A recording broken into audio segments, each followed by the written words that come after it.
لا إله إلا الله محمد رسول الله لا إله إلا الله محمد رسول الله الحمد لله رب العالمين الصلاة والسلام على سید الانبیاء والمرسلین۔ قاتلان عثمان کے خلاف مختار ثقفی نے اپنے فوجیوں کو بھیجا کہ یہ جہاں ملے انہیں مار دیا جائے۔ بعض لوگوں کو تو قتل کر دیا گیا، بلکہ کئی لوگوں کو قتل کر دیا گیا، اور کئی کو عبرت اللہ عز و جل کی طرف سے ایسی ملی کہ دنیا نے دیکھا کہ ان کی کیا حالت ہوئی۔ اس ضمن میں بعض واقعات میں آپ کے سامنے رکھتا ہوں۔ سبت ابن جوزی رحمت اللہ علیہ نے روایت کیا کہ ایک بوڑھا آدمی حضرت حسین کے قتل میں شریک تھا، وہ دفعتاً نابینا ہو گیا۔ تو لوگوں نے اس سے اس کا سبب پوچھا تو کہنے لگا کہ میں نے اللہ کے رسول صلی اللہ علیہ وآلہ وسلم کو خواب میں دیکھا کہ آستین چڑھائے ہوئے ہیں، ہاتھ میں تلوار ہے، اور آپ کے سامنے چمڑے کا وہ فرش ہے جس پر کسی کو قتل کیا جاتا ہے، اور اس پر قاتلان حسین میں سے 10 آدمیوں کی لاشیں ذبح کی ہوئی پڑی ہوئی ہیں۔ اس کے بعد اللہ کے رسول نے مجھے ڈانٹا اور خون حسین کی ایک سلائی میری آنکھ میں لگا دی، تو صبح اٹھا تو اندھا تھا۔ تو اس کو سبت ابن جوزی رحمت اللہ علیہ نے نقل کیا ہے۔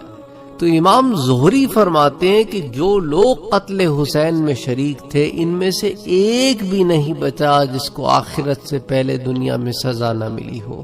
کوئی قتل کیا گیا، کسی کا چہرہ سخت سیاہ ہو گیا یا مسخ ہو گیا، کوئی نابینا ہو گیا، یا چند ہی روز میں ملک یا سلطنت اس سے چھن گئے، تو یہ تو ان اعمال کی ظاہری سزا تھی، اور آخرت میں جو ان کو سزا ملے گی وہ تو اللہ عز و جل ہی بہتر جانتے ہیں۔ اسی طرح ابن جوزی نے نقل کیا کہ جس شخص نے حضرت حسین کے سر مبارک کو اپنے گھوڑے کی گردن میں لٹکایا تھا، اس کے بعد اسے دیکھا گیا کہ اس کا منہ کالا تارکول کی طرح ہو گیا تھا۔ لوگوں نے پوچھا تم تو بڑے خوبصورت اور خوش رو آدمی تھے، تمہارا تو بڑا سرخ و سفید بدن تھا۔ اس نے کہا جس روز میں نے یہ سر گھوڑے کی گردن میں لٹکایا، جب ذرا سوتا ہوں 2 آدمی میرے بازو پکڑتے ہیں اور مجھے ایک دہکتی ہوئی آگ پر لے جاتے ہیں۔ اسی حالت میں چند روز کے بعد وہ مر گیا۔ اس کے علاوہ ابن جوزی نے سدئی سے نقل کیا ہے کہ انہوں نے ایک شخص کی دعوت کی، مجلس میں ذکر چلا کہ حسین کے قتل میں جو بھی شریک ہوا اس کو دنیا میں بھی جلد سزا مل گئی۔ اس شخص نے کہا بالکل غلط ہے، میں خود ان کے قتل میں شریک تھا، میرا کچھ بھی نہیں بگڑا۔ یہ شخص مجلس سے اٹھ کر گھر گیا، جاتے ہی چراغ کی بتی درست کرتے ہوئے اس کے کپڑوں میں آگ لگ گئی اور وہیں جل بھن کر رہ گیا۔ سدئی کہتے ہیں کہ میں نے خود اس کو صبح دیکھا تو کوئلہ ہو چکا تھا۔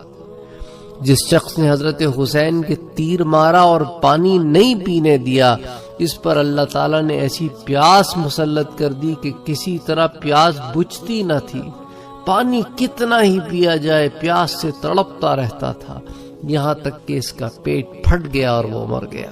تو قاتلان حسین پر طرح طرح کی آفات ارضی و سماوی کا ایک سلسلہ تو تھا ہی۔ واقعہ شہادت سے 5 ہی سال کے بعد مختار نے قاتلان حسین سے قصاص لینے کا ارادہ کیا، تو عام مسلمان اس کے ساتھ ہو گئے، اور تھوڑے عرصے میں اس کو یہ قوت حاصل ہو گئی کہ کوفہ اور عراق پر اس کا تسلط ہو گیا۔ اس نے اعلان عام کر دیا کہ قاتلان حسین کے سوا سب کو امن دیا جاتا ہے، اور قاتلان حسین کی تفتیش و تلاش پر پوری قوت خرچ کی جائے گی، اور ایک ایک کو گرفتار کر کے قتل کیا جائے گا۔ تو ایک روز میں 248 آدمی اس جرم میں قتل کیے گئے، اور وہ قتل حسین میں سارے کے سارے شریک تھے۔ اس کے بعد خاص لوگوں کی تلاشی کی گئی، جیسا کہ میں نے آپ کو خاص لوگوں کے بارے میں پہلے بھی بتایا تھا۔ اچھا، عبداللہ بن اسید جہنی، مالک بن بشیر بدی، حمل بن مالک، ان سب کا محاصرہ کر لیا گیا۔ انہوں نے رحم کی درخواست کی۔ مختار نے کہا ظالموں، تم نے سبط رسول پر رحم نہ کھایا، تم پر کیسے رحم کیا جائے؟ سب کو قتل کیا گیا۔ اور مالک بن بشیر نے حضرت حسین کی ٹوپی اٹھائی تھی، اس کے دونوں ہاتھ دونوں پیر قطع کر کے میدان میں ڈال دیے گئے، وہ تڑپ تڑپ کر مر گیا۔ عثمان بن خالد اور بشیر بن شمیت نے مسلم بن عقیل کے قتل میں مدد کی تھی، ان کو قتل کر کے جلا دیا گیا۔ عمر بن سعد، اس کا حال تو میں آپ سے بیان کر چکا ہوں، حضرت حسین کے مقابلے پہ وہ لشکر کی کمان کر رہا تھا، اس کو قتل کر کے اس کا سر مختار کے سامنے لایا گیا۔ تو جب عمر بن سعد کا قتل بھی ہو گیا اور اس کے بیٹے حفص کا قتل بھی ہو گیا، تو اس وقت مختار نے کہا کہ عمر بن سعد کا قتل تو حسین کے بدلے میں ہے اور حفص کا قتل علی بن حسین کے بدلے میں ہے، اور حقیقت یہ ہے کہ اب بھی برابری نہیں ہوئی۔ اگر میں 3/4 قریش کو بدلے میں قتل کر دوں تو حسین کی ایک انگلی کا بدلہ بھی نہیں ہو سکتا۔ حکیم بن طفیل، جس نے حضرت حسین کے تیر مارا تھا، اس کا بدن تیروں سے چھلنی کر دیا گیا اور اسی میں یہ ہلاک ہوا۔ زید بن رفاد نے حضرت حسین کے بھتیجے مسلم بن عقیل کے صاحبزادے حضرت عبداللہ کے تیر مارا، اس نے ہاتھ سے اپنی پیشانی چھپائی، تیر پیشانی پر لگا اور ہاتھ پیشانی پر بندھ گیا۔ اول اس پر تیر اور پتھر برسائے گئے، پھر زندہ جلا دیا گیا۔ سلام بن انس، جس نے سر مبارک کاٹنے کا اقدام کیا تھا، کوفے سے بھاگ گیا، اس کا گھر منہدم کر دیا گیا۔ قاتلان حسین کا یہ عبرتناک انجام معلوم کر کے بے ساختہ قرآن کریم کی آیت زبان پر آتی ہے، کذالک العذاب، عذاب ایسا ہی ہوتا ہے، والعذاب الآخرۃ اکبر، اور آخرت کا عذاب تو اس سے بڑا ہے، لو کانوا یعلمون، کاش وہ سمجھ لیتے، کاش وہ سمجھ لیتے۔ اسی طرح علامہ جلال الدین سیوطی رحمت اللہ علیہ فرماتے ہیں کہ کوفے میں ایک دفعہ چیچک کی مہلک وبا پھوٹ پڑی، اور اس وبا کے نتیجے میں کوفے کے بہت سارے نوعمر بچے اندھے ہو گئے۔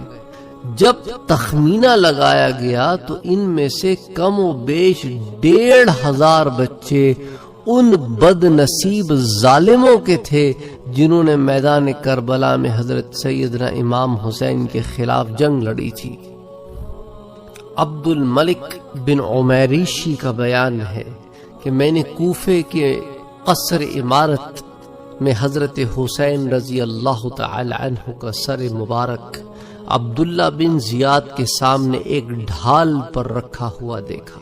پھر چند سال کے بعد اسی قصر میں عبداللہ ابن زیاد کا سر کٹا ہوا مختار کے سامنے دیکھا۔ پھر اسی قصر میں مختار کا سر کٹا ہوا معصب بن زبیر کے سامنے دیکھا۔ میں نے یہ واقعہ عبد الملک سے ذکر کیا تو اس قصر کو منحوس سمجھ کر یہاں سے منتقل ہو گیا۔ یہ واقعہ تاریخ الخلفاء میں بیان ہوتا ہے، اور یہی وجہ تھی، یہی حالات تھے جن سے حضرت ابو ہریرہ رضی اللہ تعالی عنہ پناہ مانگتے تھے۔